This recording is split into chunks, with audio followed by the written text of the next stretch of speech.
ప్రార్థన చేసుకుందాం. ప్రేమగల తండ్రి, కృపాలగిన దేవా, యేసయ్యా నీకు స్తోత్రములు. ప్రభువా, మేము సజీవులుగా ఉన్నామంటే కేవలము నీ కృప ద్వారానే. ప్రభువా, మేము సజీవులుగా ఉన్నామని నమ్ముచున్నాం. ప్రభువా, మేము సజీవులంగా ఉన్నామంటే నీ చిత్తము భూమి మీద మేము ఏమైతే నెరవేర్చాలని ఆశ కలిగి ఉన్నావో ప్రభువా, అది సంపూర్ణంగా నెరవేర్చుకున్నట్టుకు సహాయం చేయమని ప్రార్థిస్తున్నాం యేసయ్యా. ఈ యొక్క రాత్రి కాలంలో ప్రభువా, ఈ యొక్క కూడికను ప్రారంభించుకున్నట్టుకు ప్రభువా, ఈ కూడికలో పాడుతున్నటువంటి పాటలను, వాక్యమును మేము విని వాటి ప్రకారంగా జీవించే కృపను దయచేయమని ప్రార్థిస్తూ, అదేవిధంగా ప్రభువా, రావాల్సిన వారందరినీ త్వరగా నీ సన్నిధికి నడిపించండి. నీ సన్నిధిలో కూడుకొని స్తుతించే భాగ్యం దయచేయమని ప్రార్థిస్తూ, మా ప్రియుడు రక్షకుడు నజరేయుడైన యేసుక్రీస్తు నామములో ప్రార్థించాడు వేడుకుంటున్నాం తండ్రి, ఆమేన్.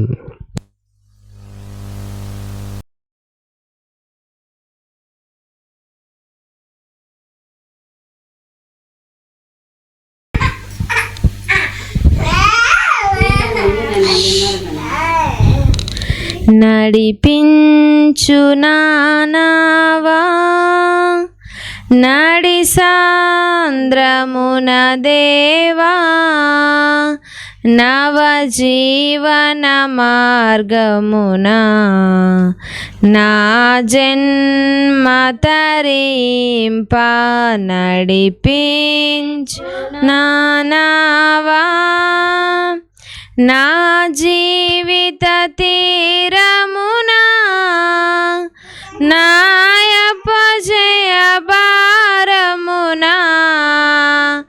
నలిగిన నా హృదయమును నడిపించుములోతునకు, నాయాత్మ విరబూయా నా దీక్ష ఫలింప, నా నావలో కాలిడుము, నా సేవ చేకొనుము, నడిపించు నానావా రాత్రంతయు శ్రమ పడినా రాలేదు ప్రభు జయము, రహదారులు వెదకినను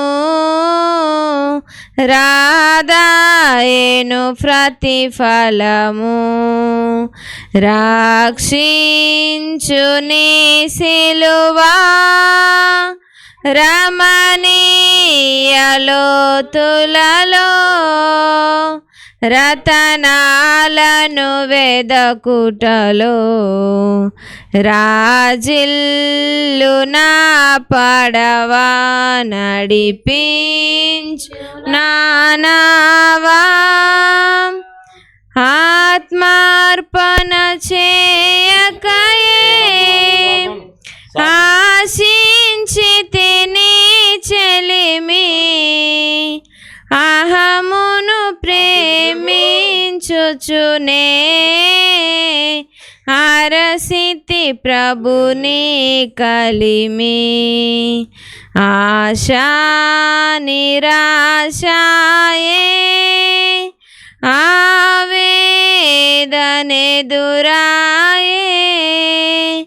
ఆధ్యాత్మికలేమిగని అల్లాడే నా వలలు, నడిపించు నానావా ప్రభు మార్గము విడచితిని, ప్రార్థించుట మానితిని, ప్రభు వాక్యము వదలితిని, పరమార్థము మరచితిని, ప్రపంచ నటనలలో ప్రావీణ్యమును పొంది ఫలహీనుడనై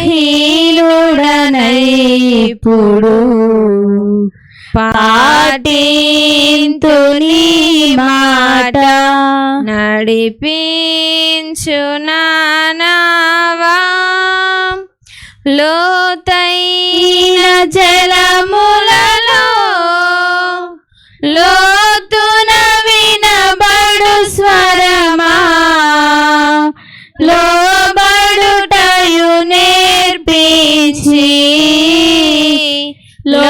లోపంబును సవరించి లోనున్న ఈవులలో లోతైన నా బ్రతుకు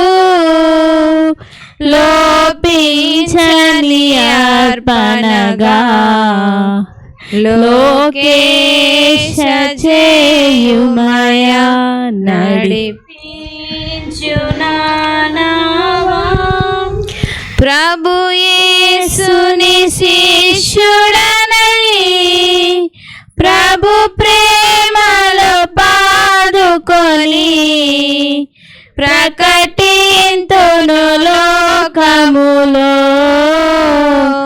పరిశుద్ధుని ప్రేమ కదా పరమాత్మ ప్రోక్షణతో పరిపూర్ణ సమర్పణతో ప్రాణంబులు ప్రభు కొరకు పానార్పణము చేతు నడిపించు నానావా నడి సాంద్రమున దేవా నవజీవన మార్గమున నా జన్మ తరింపా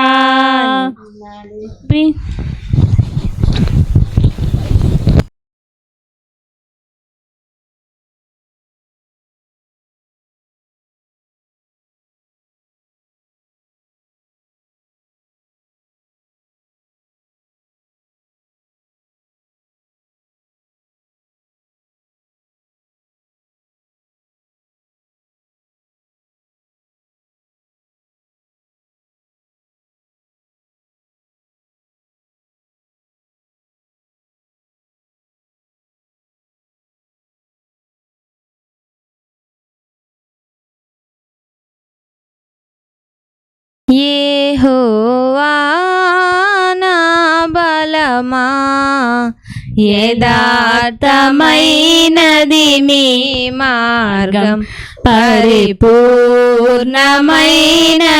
మీ మార్గం యెహోవా నా శత్రువులు నన్ను చుట్టినను నరకపు పాశములరికట్టినను నా శత్రువులు నన్ను చుట్టినను నరకపు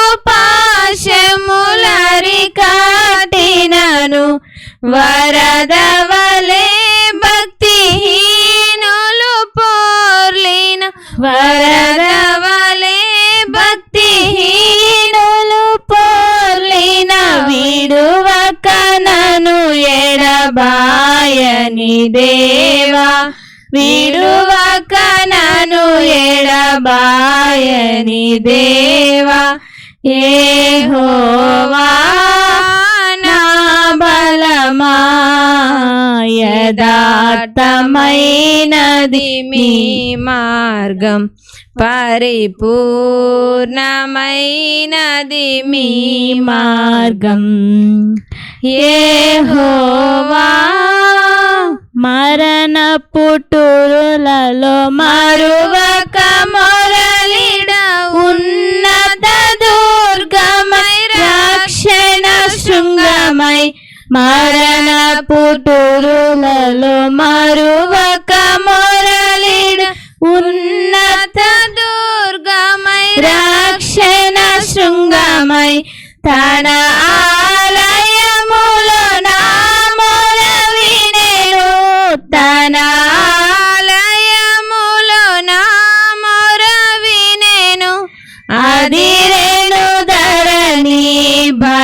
కంపముచే అదిరెను ధరణి భయ కంపముచే యెహోవా నా బలమా యథార్థమైనది నీ మార్గం పరిపూర్ణమైనది నీ మార్గం యెహోవా నా దీపములు వెలిగించువాడు నా చీకటిని వెలుగుగా చేయును నా దీపమును వెలిగించువాడు నా చీకటిని వెలుగుగా చేయును జలరాశుల నుండి బలమైన చేతితో జలరాశుల నుండి బలమైన చేతితో వెలుపల చేర్చిన బలమైన దేవుడు వెలుపల చేర్చిన బలమైన దేవుడు యెహోవా నా బలమా యథార్థమైనది నీ మార్గం పరిపూర్ణమైనది మార్గం యెహోవా పౌరుషము గల ప్రభు కోపింపగ పర్వతముల పునాదులు వణికెను పౌరుషము గల ప్రభు కోపించగ పర్వతముల పునాదులు వణికెను తన నోట నుండి వచ్చిన అగ్ని తన నోటి నుండి వచ్చిన అగ్ని దహించి వేసెను వైరులనెల్లన్ దహించి వేసెను వైరులనెల్లన్ యెహోవా నా బలమా యథార్థమైనది నీ మార్గం పరిపూర్ణమైనది నీ మార్గం యెహోవా మేఘములపై ఆయన వచ్చును మేఘములను తన మాటుగా చేయును మేఘములపై ఆయన వచ్చును మేఘములను తన మాటుగా చేయును ఉరుముల మెరుపుల మెండుగా చేసి ఉరుముల మెరుపుల మెండుగా చేసి అపజయమిచ్చును అపవాదికిని అపజయమిచ్చును అపవాదికిని యెహోవా నా బలమా యథార్థమైనది నీ మార్గం పరిపూర్ణమైనది నీ మార్గం యెహోవా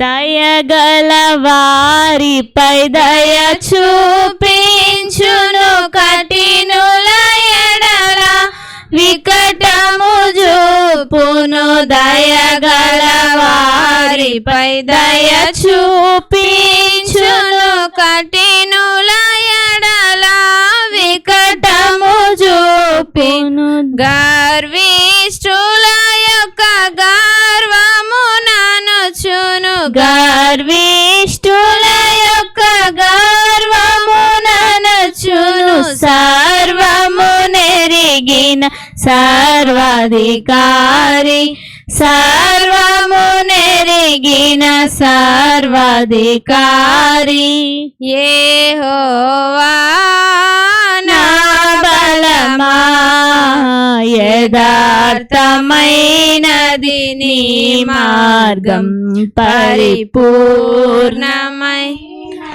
నీ మార్గం యెహోవా నా కాళ్ళను లేడి కాళ్ళుగా చేయును ఎత్తైన స్థలములో శక్తితో నిలిపి నా కాళ్ళను లేడి కాళ్ళుగా చేయును ఎత్తైన స్థలములో శక్తితో నిలిపి రక్షణ కేడము నాకందించి రక్షణ కేడము నాకందించి అక్షయముగా తన పక్షము చేర్చిన అక్షయముగా తన పక్షము చేర్చిన యెహోవా నా బలమా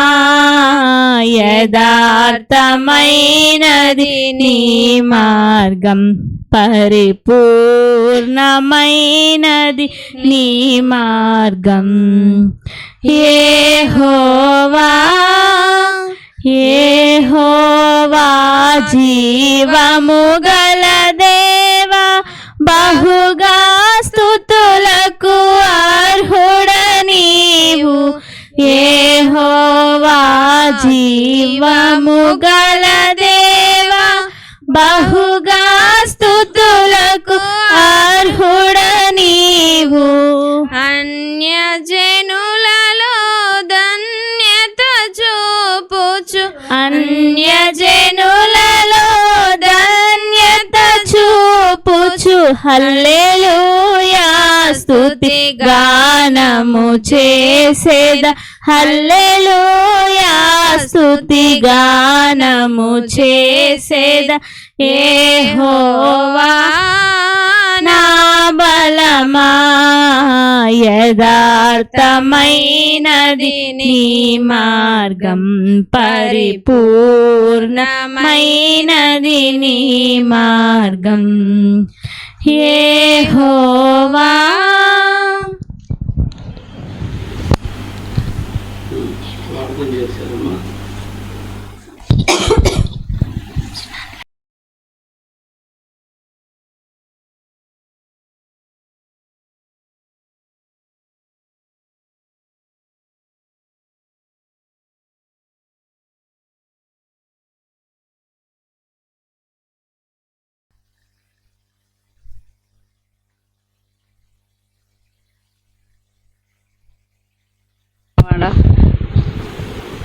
నువ్వు తప్ప భూమి మీద ఏ ఒక్కరును లేరు నైనా.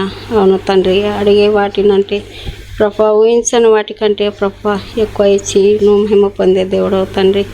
నీ పాటల ద్వారాను ప్రభా మేము పాడుకొని సంతోషించాము తండ్రి. మాకైతే ఏ వర్తమానము ఏ అధ్యాయం ద్వారా ఏ వచనం ద్వారా మా హృదయాలను గద్దించి మాకు బుద్ధి చెప్తావో ప్రభా, మా హృదయాలను కదిలించి ప్రభా అందులో ప్రభా మేము నడుచుకొని జాగ్రత్తగా ఉండి ప్రభా నీ మాటల ద్వారాను నీ నడకల ద్వారాను ప్రభా నీ చూపుల ద్వారాను ప్రభా మేము విని గ్రహించే మనసును మాకు అనుగ్రహించమని వింటున్న నీ బిడ్డలకు కూడా తండ్రి గ్రహించే మనసును దయచేయమని అడుగుతున్నాం తండ్రి. నీ దాసుని నీ శిలువలో మరిపరుచుకొని ప్రభా మాకు చెప్పే వాక్యము తండ్రి బోధించి ప్రభా అందులో మేము సత్యం గ్రహించడానికి నీ కృప నీ దయ మా పట్ల ఉంచినవని నమ్మచ్చు చేసినామని అడిగి వేడుకొంచున్నా నా తండ్రి.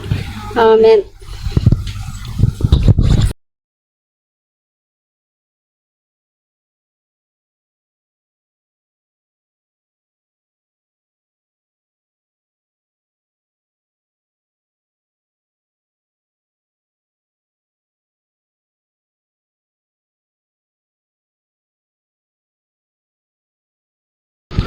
Praise the lord. దేవుని నామానికి మహిమ కలుగును గాక. క్రీస్తునందు ప్రియమైన దేవుని బిడ్డలారా, ఈ సమయంలో యెషయా గ్రంథములో ఇలా వ్రాయబడి ఉన్నది. యెషయా గ్రంథము 14వ అధ్యాయము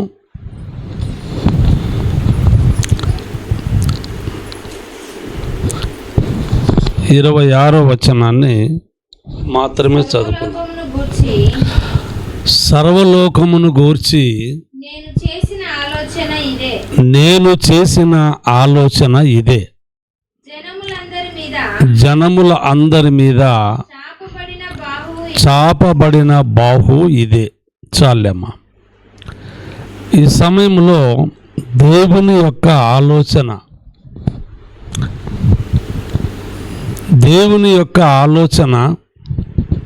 చాలా విలువైనది, ఘనమైనది కూడా.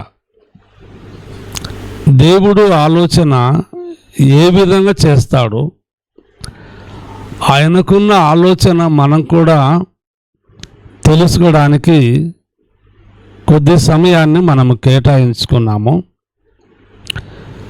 ఇక దయచేసి దేవుని వాక్యాన్ని వింటూ ఉన్న వారందరూ కూడా చాలా జాగ్రత్తగా వినాలని కోరుతూ ఉంటున్నాను.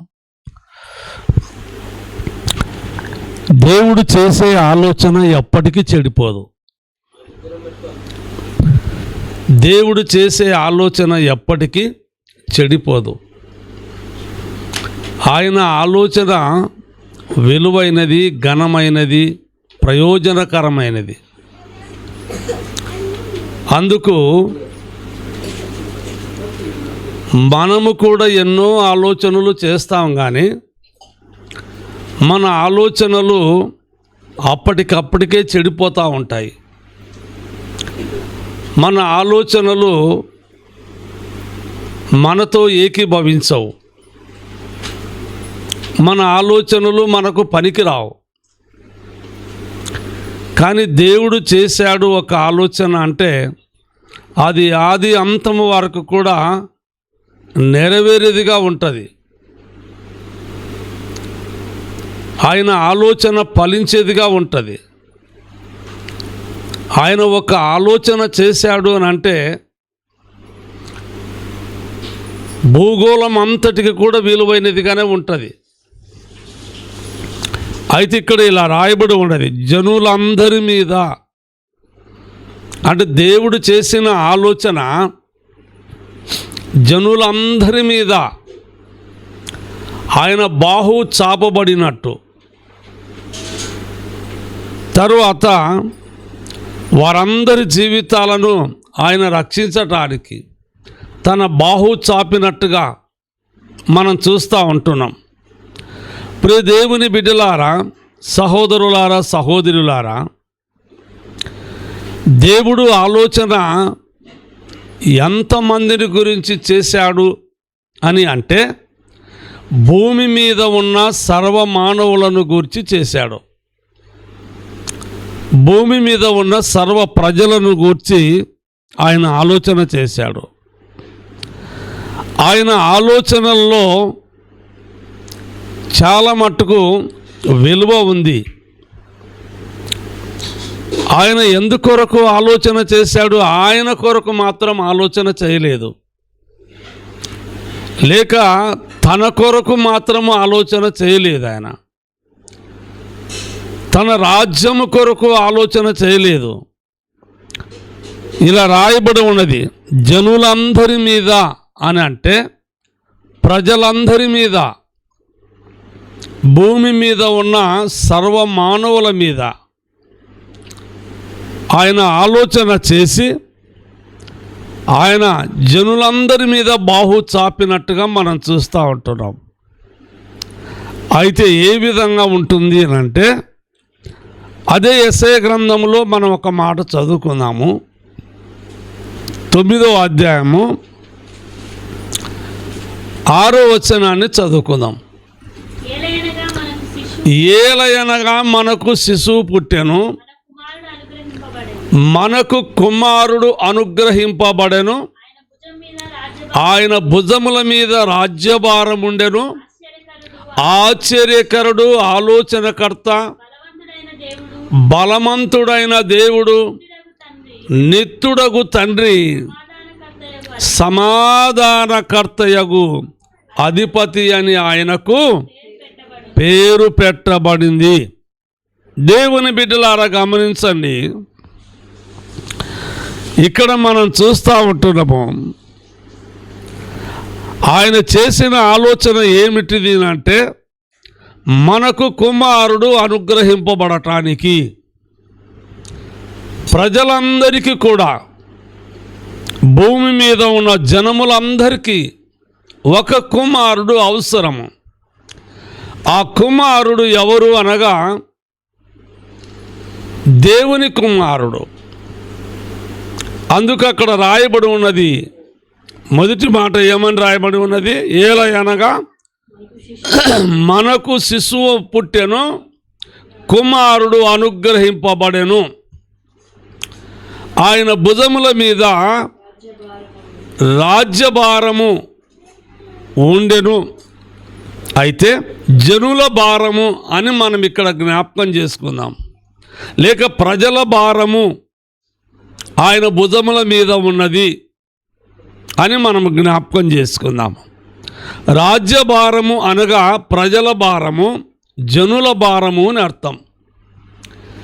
అది ఏ భారము అని అనుకుంటే, ప్రయాసపడి భారం మోస్తున్న సమస్తమైన జనులారా మీరు నా యొద్దకు రండి, నేను మీకు విశ్రాంతి కలగజేస్తాను.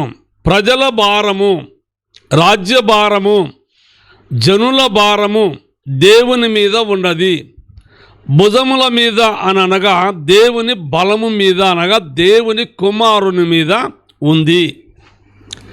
ఆయన ఎవరు అని అంటే ఆశ్చర్యకరుడు, ఆలోచనకర్త, బలవంతుడైన దేవుడు. చాలు. దేవుని బిడ్డలారా గమనించండి, దేవుని వాక్యములో మనము ఒక్కొక్క విషయాన్ని చాలా మటుకు జ్ఞాపకం చేసుకుందాము. ఇక్కడ మనము ఏమని చదువుకుంటున్నాము అని అంటే, ఆయన భుజముల మీద రాజ్యభారము ఉండెను. ఆయన ఎవరు అంటే ఆశ్చర్యకరుడు, దైవ కుమారుడైన యేసుక్రీస్తు. ఆశ్చర్యకరుడు. ఎలా ఆశ్చర్యకరుడు అని అంటే, ఆయన చేసే పనులు, ఆయన చేసే ఆలోచనలు అలాగుంటాయి. ఆయన ఆలోచనలు చెడిపోవు, ఆయన పనులు చెడిపోవు, ఆయన ఊహలు కూడా చెడిపోవు. అయితే ఆయన ఆశ్చర్యకరుడు. ఆయన ఒక కన్యకు పుట్టిన దేవాది దేవుడు ఆయన. అయితే ఆయన ఆలోచనకర్త. ఏం ఆలోచించాడు అని అంటే, జనులందరి మీద లేక ప్రజలందరి మీద నా బాహు చాపబడి ఉన్నది అని అంటే, ఇక జనుల భారము లేక ప్రజల భారము దైవ కుమారుడైన యేసుక్రీస్తు మీద ఉండెను. అందుకు ఆయన బలవంతుడైన దేవుడు, ఆశ్చర్యకరుడు, ఆలోచనకర్త, బలవంతుడైన దేవుడు. ఇంకా ఉన్నాయి పేర్లు. నిత్యుడగు తండ్రి, సమాధానకర్తయగు అధిపతి అని ఆయనకు పేరు పెట్టబడెను. దేవుడు ఎంత ఘనమైన పేర్లు గలవాడు అంటే, అందులో ఒక్క పేరు కూడా ఘనహీనంగా ఉండదు, చాలా ఘనంగా ఉంటవి. అయితే దేవుని బిడ్డలారా గమనించండి, దేవుడు గనుక ఆలోచన చేసిన దేవుడు పరిశుద్ధుడు గనుక, పక్షపాతి కాదు గనుక, ఆయన అందరి భారమును భరించడానికి, అందరికీ మేలు చేయడానికి దేవుడు తన కుమారుని పంపినట్టుగా మనం చూస్తూ ఉంటున్నాము. అయితే మనం ఏమని ఆలోచన చేస్తాము? మన మట్టుకు, లేక మన కుటుంబం మట్టుకు, లేక మన గ్రామం మట్టుకు, లేక మనము కొంత మట్టుకే ఆలోచన చేస్తాము. మనమే బాగుపడాలని ఆలోచన చేస్తాము. లేక మన బంధువులు, మన రక్త సంబంధులు, మన ఇంటి వారు బాగుపడాలని మనం ఆలోచన చేస్తాము. ఎక్కువగా నాకు నేను బాగుపడాలి అని మనం ఆలోచన చేస్తాము. కానీ దేవుడు చేసిన ఆలోచన ఏంటంటే, అందరి కొరకు, ప్రజలందరి కొరకు, జనులందరి కొరకు ఆయన ఆలోచన చేసి తన ఏకైక కుమారుణ్ణి మనకు అనుగ్రహించి ఉన్నాడు కనుక ఆయన భుజముల మీద మన భారం ఉంది. అయితే అది ఆయన భరించడానికి యోగ్యుడై ఉన్నాడు. ప్రియ సహోదరుడా, సహోదరి, ఈ రాత్రి కాలంలో దైవ వాక్యమును వింటున్నట్టు మీరు ఏ విధమైన ఆలోచన ఎలా చేస్తూ ఉన్నారు? మన ఆలోచనలలో విలువ లేదు. మన ఆలోచనలలో ఏ కొంచెం కూడా ఆశీర్వాదము లేదు అనేది గుర్తుపెట్టుకోండి. ఎందుకు అనగా ఇక్కడ రాయబడి ఉంది, ఆశ్చర్యకరుడు, ఆలోచనకర్త, బలవంతుడైన దేవుడు ఆయన. చాలా బలము గల దేవుడు ఆయన. అందరి కొరకు ఆలోచించేవాడు, అందరికీ మేలు చేసేవాడు, అందరి కొరకు దిగి వచ్చేవాడు, అందరి కొరకు పుట్టేవాడు, అందరి కొరకు పెరిగేవాడు. వినా తన కొరకు కాదు, మన కొరకు, మనకు మేలు చేయడానికి, మన గురించి ఆలోచన చేశాడు దేవుడు. ఏ తండ్రి అయినా, ఏ తల్లి అయినా ఇలా ఎప్పుడైనా మన కొరకు ఇలాంటి ఆలోచనలు చేశారా? ఒకవేళ చేస్తుండవచ్చు, మా పిల్లలు బాగుపడాలి అని, లేక మేము బాగుపడాలి అని, మా పిల్లలకు మంచి ఆస్తి తీసుకురావాలి అని కూడా ఆలోచనలు చేస్తుండొచ్చు. కానీ అందరి కొరకు మాత్రం కాదు, అందరికీ చేయలేరు అట్ట ఆలోచన. కానీ దేవుడు పక్షపాతి కాదు, సర్వమానవుల కొరకు ఆలోచన చేసి తన కుమారుని కన్య మరియమ్మ గర్భములోకి పంపించాడు. ఆయన ఈ భూలోకములో పుట్టాడు. ఆశ్చర్యకరుడు, ఆలోచనకర్త, ఆయన బలవంతుడైన దేవుడు, నిత్యుడగు తండ్రి, సమాధానకర్తయగు అధిపతి అని ఆయనకు పేరు పెట్టబడి ఉన్నది. ఇంకొక మాట కూడా చదవండి, ఇలా రాయబడి ఉంది. అందులోని యెషయా గ్రంథము 28వ అధ్యాయంలో ఈ మాట ఉన్నది. ఓసారి చదువుదాము. 29వ వచనం చదవమ్మా. జనులు సైన్యములకు అధిపతియగు యెహోవా చేత జనులు సైన్యములకు అధిపతియగు యెహోవా చేత దానిని నేర్చుకొందురు. ఆశ్చర్యమైన ఆలోచన శక్తియు అధిక బుద్ధి అనుగ్రహించువాడు ఆయననే. ఈనాడు మానవునికి అధిక శక్తి కావాలన్నా, అధిక ఆలోచన కావాలన్నా, అధిక బుద్ధి కావాలన్నా అది దేవుడు అనుగ్రహించేవాడుగా ఉంటూ ఉన్నాడు. ప్రియ దేవుని బిడ్డలారా గమనించండి, దేవుడు ఏమంటున్నాడు అంటే, జనులు సైన్యములకు అధిపతియగు యెహోవా చేత దానిని నేర్చుకొందురు. ఏమిటిది అని అంటే, ఆశ్చర్యమైన ఆలోచన శక్తియు. బైబిల్లో సొలొమోను మహారాజు ఉన్నాడు. చాలా ఆశ్చర్యమైనటి ఆలోచన శక్తి ఆయనకుంది. అట్టి జ్ఞానం దేవుడు ఆయనకు అనుగ్రహించాడు. అధిక బుద్ధి అనుగ్రహించేవాడు దేవుడు, మనం కాదు. మనకు అధిక బుద్ధి కావాలన్నా, తరువాత ఆశ్చర్యమైన ఆలోచన శక్తి కూడా మనకు కావాలన్నా దేవుడు మనకు వాటిని నేర్పుతాడు, మనకిస్తాడు. ఆయన ఇవ్వకపోతే మన నుండి మనం ఎప్పటికీ బాగుపడము. మనం బాగుపడటానికి మన దగ్గర ఆలోచనలు లేవు. తరువాత మంచి బుద్ధి లేదు, అధిక బుద్ధి కావాలి. తర్వాత ఇక్కడ చూస్తూ ఉన్నాం, ఆశ్చర్యమైన ఆలోచన శక్తి కావాలి. ఒక ఆలోచన మనం చేసినామంటే అది ఆశ్చర్యంగా ఉండాలి, అంటే చెడిపోయేదిగా ఉండకూడదు. తర్వాత నీకు కూడా పనికి రాకుండా ఉండకూడదు, అది చాలా విలువైనదిగా ఉండాలి. దేవుని యొక్క ఆలోచన ఉండాలి. అధిక శక్తి కలిగిన ఆలోచన దేవుడిస్తాడు. ఇక్కడ చూస్తున్నాం, అధిక బుద్ధి కూడా ఆయన అనుగ్రహిస్తాడు.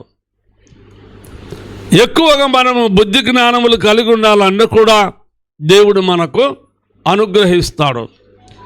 మనంతటిగా మనము ఆలోచిస్తే కాదు, మనంతటిగా మనము బుద్ధిమంతులం అనుకుంటే కూడా కాదు.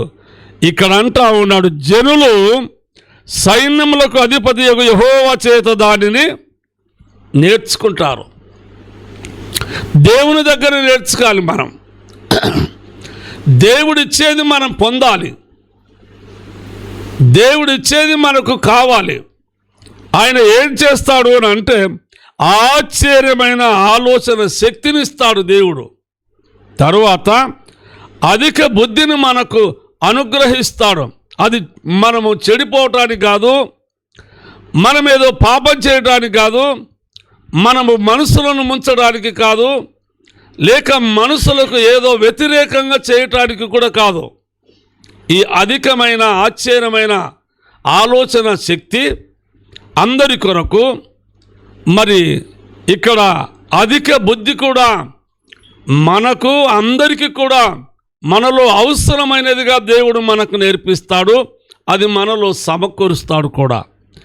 కనుక దేవుని బిడ్డలారా, ఇంకొక విషయాన్ని చదవండి. ఇలా రాయబడి ఉన్నది సామెతల గ్రంథములో 11వ అధ్యాయము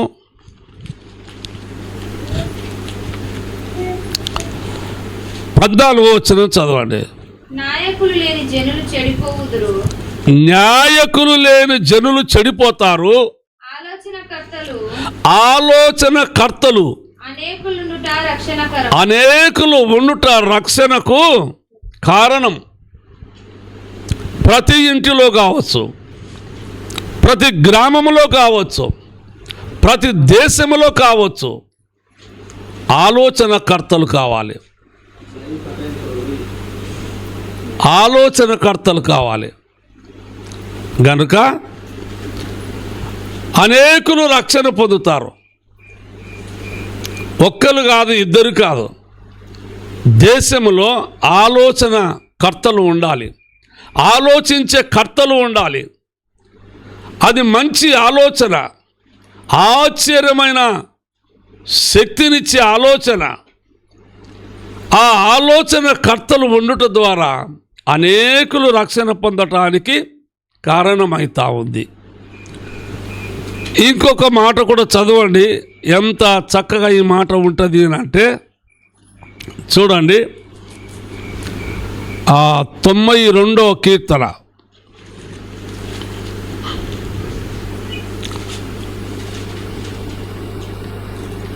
5వ వచనం చదవండి అమ్మా.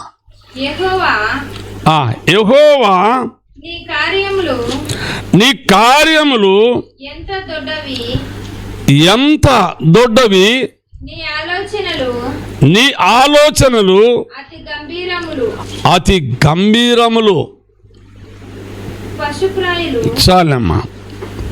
ఇక్కడ ఏమని రాయబడి ఉన్నది చదువమ్మా. నీ కార్యములు ఎంత దొడ్డవి,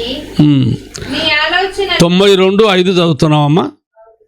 92వ కీర్తన 5వ వచనం చదవమ్మా. యెహోవా నీ కార్యములు ఎంత దొడ్డవి, నీ ఆలోచనలు అతి గంభీరములు. చాలమ్మా. దేవునికి స్తోత్రాలు. దేవుని బిడ్డలారా గమనించండి. దేవుడు చేసే కార్యములు కావచ్చు, దేవుడు చేసే ఆలోచనలు కావచ్చు, అతి గంభీరములు. ఆయన ఆలోచనల లెక్క, ఆయన కార్యముల లెక్క ఇంకెవరు చేయలేరు. అందుకు ఆయన ఆశ్చర్యకరుడు, ఆయన ఆలోచనకర్త, ఆయన బలవంతుడైన దేవుడు ఆయన. గనుక ఆయన ఆలోచనలు అతి గంభీరములు. ఓడిపోయేటివి కాదు, పడిపోయేటివి కాదు, చెడిపోయేటివి కాదు. అటువంటి ఆలోచనలే మనం కలిగి ఉండాలి, అటువంటి తలంపులే మనం కలిగి ఉండాలి. గనుక ఈ రాత్రి కాలములో ఈ వాక్యమును వింటున్న ప్రతి ఒక్కరు కూడా నేర్చుకోవాల్సింది ఏమిటి అంటే దేవుని యొక్క ఆశ్చర్యమైన ఆలోచన, అధిక బుద్ధి, ఆలోచన కర్తలముగా ఉండాలి. అనేకులు రక్షణ పొందడానికి కారణమవుతా ఉంది. అయితే దేవుని యొక్క కార్యములు చాలా విలువైనటివి, ఆయన ఆలోచనలు అతి గంభీరములైనటివి అని దేవుని వాక్యములో మనము వింటూ ఉంటున్నాం. మరొక మాట కూడా చదవండి. ఇర్మియా గ్రంథములో ఇలా రాయబడి ఉన్నది. 32వ అధ్యాయము 19వ వచనమును మాత్రం చదువుకుందాం. ఆలోచనల విషయంలో నీవే గొప్పవాడవు. క్రియలు జరిగించాలన్న కూడా శక్తి సంపన్నుడవు నీవే. వారి ప్రవర్తనను బట్టి, వారి క్రియాఫలమును బట్టి అందరికి ప్రతిఫలమిచ్చుటకు నరపుత్రుల మార్గములన్నిటిలో కన్నులార చూస్తున్నాడు దేవుడు. దేవుడు చూడలేనిదంటూ ఏ ఒక్కటి లేదు. నరపుత్రుల యొక్క మార్గములు, ఆలోచనలు, తలంపులు అన్నీ కూడా ఆయనకు బాగా తెలుసు. చూస్తూ ఉన్నాడు ఆయన. అందుకే మనం మొదటిగా చదువుకున్న మాటలు ఏముంది? 19వ వచనములో ఆలోచనల విషయంలో దేవునంత గొప్పవాడు ఇంకా మరొకరు లేరు. పరలోకములు కావచ్చు, భూలోకములు కావచ్చు, పాతాళ లోకములు కావచ్చు, ఈ సర్వ సృష్టిలో ఎవరైనా కావచ్చు, దేవుని వంటి ఆలోచన ఎవరు కలిగి ఉండలేరు. ఆలోచన విషయంలో ఆయన గొప్పవాడు. ఎవరు నశించుట నాకు ఇష్టం లేదు అన్నాడు. ఆయన ఆలోచన అది. ప్రతి ఒక్కరు కూడా రక్షణ పొందిన రాజ్యంలో ఉండాలి అని చెప్పి అన్నాడు. అది ఆయన ఆలోచనకున్న గంభీరత. గనుక దేవుని బిడ్డలారా, ఆలోచనల విషయములు కావచ్చు, కార్యముల విషయములు కావచ్చు, ఆయననే గొప్పవాడు. ఒక మనిషి జీవితాన్ని మార్చాలన్నా, ఒక మనిషి జీవితము విలువైనదిగా చేయాలన్నా ఆయన లెక్క ఎవరు చేయలేరు. ఆయన గొప్పవాడు. ఆయన బలమైన దేవుడు, బలవంతుడు. ఆయన ఆశ్చర్యకరుడు, ఆలోచనకర్త. ఆలోచనల విషయంలో ఆయన గొప్పవాడు అని మనం తెలుసుకోవాలి. దయచేసి ఒక విషయం చెప్పి నేను ముగిస్తాను. దేవుని వాక్యంలో వ్రాయబడినట్టు మాట. బైబిల్లో ఒక భయంకరమైన స్త్రీ కనపడుతుంది మనకు. ఆమె ఎవరు అంటే రాళ్ళ చేత కొట్టబడుతున్నట్టు ఒక భయంకరమైన స్త్రీ. ఆమెను తరుముకొని వచ్చారు యేసు ప్రభు దగ్గరికి. ఆమె ఏదో పాపము, దోషము చేస్తూ ఉందని, రాళ్లతో కొట్టి చంపాలి అని ఇక అనేకుల యొక్క ఆలోచన ఆ విధంగా ఉంది. వాళ్ళు మంచి తెలిసిన వాళ్ళైనప్పటికైనా కూడా ఆమె జీవితంలో జరుగుతున్న చెడు కార్యములను చూసి ఎలాగైనా సరే ఆమెను రాళ్లతో కొట్టి చంపాలని యేసు ప్రభు దగ్గరికి తరుముకొచ్చారు. అక్కడ యేసు ప్రభు నేల మీద ఏదో రాస్తా ఉన్నాడు. అప్పుడు ఆయన తల ఎత్తి చూసి వాళ్ళ వైపు చూసినప్పుడు వాళ్ళు అంటున్నారు, ఈమె పాపం చేస్తూ ఉంటే తీసుకొని వచ్చాము, మోసే ధర్మశాస్త్ర ప్రకారం రాళ్లతో కొట్టి చంపాలని ఉంది, మరి నువ్వేం చెప్తావు అని చెప్పి యేసు ప్రభుని అడగటము జరిగింది. ఆయన ఆలోచనలో ఎంత గొప్పవాడో ఒకసారి మనం గమనించుదామని మాట చెప్తా ఉంటున్నాను. ఆలోచన విషయంలో ఆయననే గొప్పవాడు. ఆమె అక్కడ రాస్తుండేది నీ బ్రతుకు నా బ్రతుకు అని కాదు, కానీ అది కనుక లేకుండా ఎవరు మాట్లాడొద్దు. కానీ ఆలోచనల విషయంలో ఆయన గొప్పవాడు. ఆయన కార్యములు గొప్పవి, ఆయన ఆలోచనలు గొప్పవి. ఆయన ఏమి చేయబోతున్నాడో ఒక్కసారి గమనించాలి. అదే అక్కడ ఆయన చేస్తూ ఉన్నాడు. కానీ మీరేందో నీ బ్రతుకు నా బ్రతుకు రాస్తున్నాడని మాత్రము ఎవరు కూడా అలా అనుకోవద్దు. దయచేసి వినండి. ఆయన అన్నాడు, ఆయనలో ఎంత గొప్ప ఆలోచన బయలుదేరింది అంటే, మీలో ఎవరైనా పాపం లేనివాడుగా ఉన్నట్టయితే ఆమె మీద రాయి వేయచ్చు, రాయితో కొట్టొచ్చు అని కూడా వాళ్ళకు సెలవిచ్చాడు. ప్రియ సహోదరుడు, సహోదరి, ఆలోచనల విషయంలో ఆయన గొప్పవాడు కదా. ఆయన చెప్పింది ఏమిటిది? మీలో పాపము లేనివాడు ఉన్నట్టయితే ఆమె మీద రాయి వేయవచ్చు, రాయితో కొట్టొచ్చు అని చెప్పి అన్నాడు. కానీ అక్కడ జరిగినది ఏమిటిది అంటే, పెద్దవారు మొదలుకొని చిన్నవారు వరకు ఎవరంతకు వాళ్ళు పారిపోయారు. దుష్టుడు ఎవడు తరమకుండా పారిపోతాడనేది ఇదే. ఆయనకు తెలుసు ఇక్కడ ఎవడు నిలబడడు అని. ఆయన ఆలోచన ఎదుట ఎవడు నిలబడడు. కానీ ఆమె ఒక్కటి మాత్రమే మిగిలిపోయినప్పుడు ఆమె బహుగా ఏడుస్తూ ఉంది. ఎందుకు ఏడుస్తూ ఉంది అని అంటే, వీళ్ళ వలన నేను తప్పించుకున్నానేమో కానీ ఇక్కడ ఉన్న మహాదేవాది దేవుడు, గొప్ప ఆలోచనపరుడు, ఆయన బలవంతుడైన దేవుడు, ఆయన ఏ శిక్ష విధిస్తే నాకు అది ఖచ్చితంగా గ్యారంటీ అవుతుంది. ఇప్పుడు ఆయన కానుండి తప్పించుకోవడానికి ఆస్కారమే లేదు అని బహుగా దుఃఖపోతూ ఉన్నప్పుడు ఆయన అన్నాడు, అమ్మా వారెక్కడా అని అడిగాడు. ఎవరు నిన్ను శిక్షించలేదా అని చెప్పి అన్నాడు.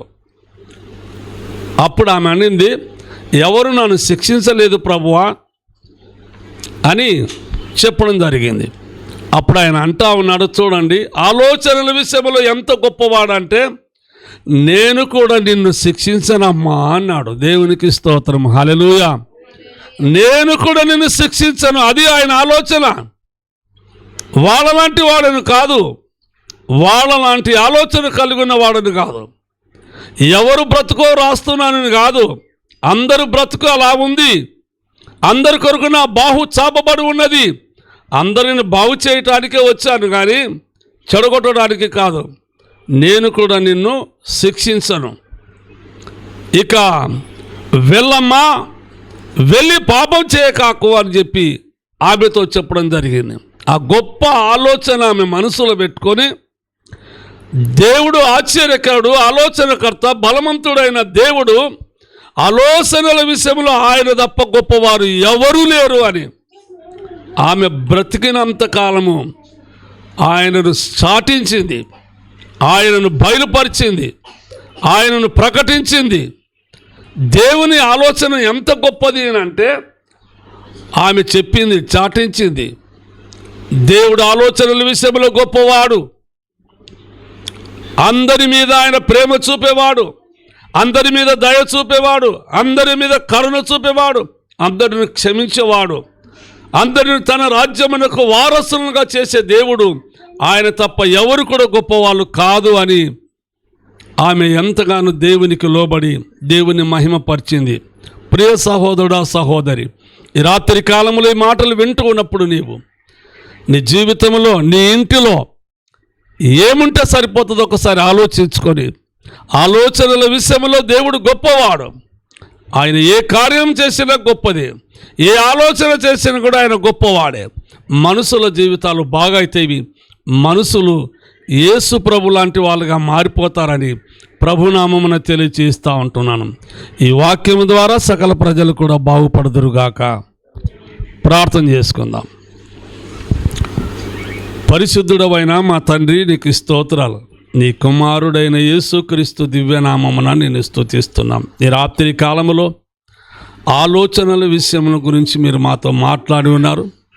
వింటున్న వారందరూ కూడా నాయన, నీ ఆలోచన నాయన, నువ్వు ఆశ్చర్యకరుడవు, మరి ఆలోచనకర్తవు, బలవంతుడమైన దేవుడవు, నిత్యుడగు తండ్రివి, సమాధానకర్తయగు అధిపతి అని నీకు పేరు. ప్రభువానికి స్తోత్రాలు. గ్రంథములో ఎన్నో లేఖనాలు చూశాము. ఆలోచనల విషయంలో నువ్వే గొప్పవాడవు. నీ ఆలోచనలు ఎంతో అతి గంభీరములు. ప్రభువానికి స్తోత్రాలు. నీ ఆలోచనలతో, నీ ఆలోచన అందరినీ బాగు చేస్తూ ఉంది. ఎటువంటి ఘోరమైన పాపిని కూడా బాగు చేస్తూ ఉంది. అందుకు నీ ఆలోచనలకు స్తోత్రములు. నిత్యము మాకు తోడుగా ఉండి నీ ఆలోచన చేత మమ్మలను భద్రపరిచి మా సమస్త కుటుంబాలను స్థిరపరిచి రక్షణలో నిలిపి నిన్ను మహిమపరిచే భాగ్యమును మాకును సకల ప్రజలకు ఇచ్చి ఉన్నావని నమ్ముతూ, ఇక ఈ వాక్యం వింటున్న ప్రతి ఒక్కరిని దీవించి ఆశీర్వాదించి నీ ఆలోచన ప్రకారం జీవించినట్టుగా అందరిని భద్రపరచమని యేసుక్రీస్తు దివ్యనామమున అడిగి వేడుకుంటున్నాం మా పరమ తండ్రి. ఆమెన్. దేవునికి స్తోత్రాలు. అందరికీ వందనాలు. Praise the lord.